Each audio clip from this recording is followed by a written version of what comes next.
All right, let's talk about something that could seriously change the game for how we use our phones. It's a new AI model called AutoGLM, and it's all about teaching your phone to understand you when you talk to it, not just when you tap on it. So let's get right into it. I mean, just think about it for a second. What if you didn't have to tap through 6 different menus to get something done? You could just say, hey, order my usual pizza, or find that photo I took last week at the beach. That's the world AutoGLM is trying to build. So, what is this new brain for your phone exactly? Well, at its heart, it's an AI that can see your screen, understand what you're saying, and then figure out the next move all on its own. So here's the official definition. AutoGLM Phone 9B is an open source AI framework. Now, what that really means is it's not some app you're going to download. Think of it more like a super smart engine that developers can build right into the apps you already use, giving them a major upgrade. And this part is absolutely crucial to understand. This is not an app you'll find on the App Store. It's a toolkit, a set of building blocks for developers. They're the ones who will integrate this into their applications. So really, this is about a fundamental shift from tapping and swiping to just talking. It's closing that gap between what you say and what your phone does. Okay, so how does it actually pull this off? How do your words turn into a tap on a screen? Let's pull back the curtain and see how the magic happens. It's basically a 5-step dance, and it's pretty slick.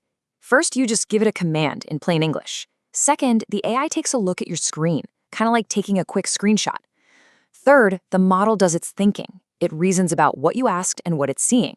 Fourth, it pinpoints the exact coordinates on the screen for the action. And finally, step 5, the app actually performs that action. Simple in theory, but so powerful in practice. Let's geek out for a second on the tech. To actually control the phone, it uses something called the Android Debug Bridge. You can think of it as a master key for developers. For the thinking part, it uses a process called chain of thought, which is just a fancy way of saying it thinks step by step, talking itself through the problem. And super important, it's got safety features built right in, so it'll ask, "Are you sure?" before it does anything sensitive. All right, enough with the theory. Let's see this thing actually do its stuff. We're going to check out a few demos that really show off what this AI agent is capable of. So for our first demo, we're looking at a food delivery app. The request from the user is dead simple. Select medium option. Easy for us, but the AI has to visually scan that screen and figure out exactly what and where medium is. And this is pretty much the AI's internal monologue. It looks at the screen, correctly identifies the 3 choices, half, medium, and full, and understands that the user wants the one in the middle. Its vision is totally on point. And here's the real magic. It doesn't just understand, it acts. The model spits out the command tap, along with the precise coordinates on the screen for that medium button. That output is exactly what an app developer can use to automate the tap. Okay, let's up the difficulty. Now the user is on their home screen, and the request is, check if there is any new email. This is way more abstract. The AI can't just look for a button. It has to connect the idea of email to a specific app icon. And just look at this reasoning. The model knows that checking email means opening the Gmail app. It then scans the screen, finds the icon, and even notes its position. This is a huge jump from just recognizing simple buttons. And yup, it nails it. The model pinpoints the Gmail app and gives the exact coordinates to launch it. You can see how an automated workflow could easily continue from here, maybe even checking for unread messages. And now for our final demo, which is a real curveball. The user is in a dating app, and they make a very subjective request.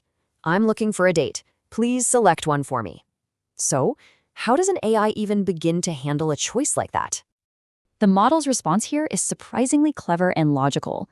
It sees that one profile has a green checkmark, which it correctly interprets as a potential match. So instead of making a random guess, it uses a visual cue from the app's own interface to make a defensible choice. It's not just seeing, it's interpreting context. So after seeing all that, let's take a step back. Why is this so important? What's the bigger picture here?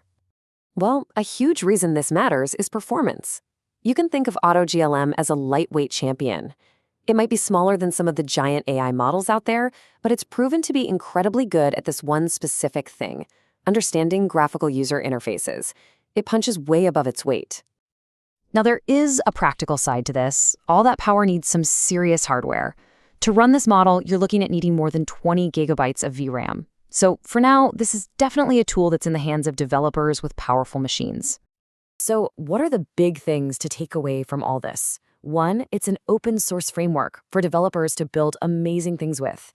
Two, its whole purpose is to translate your words into on-screen actions. Three, it has incredibly precise vision that can make sense of complex app layouts. And four, all of this comes together to enable some seriously powerful automated workflows on your phone.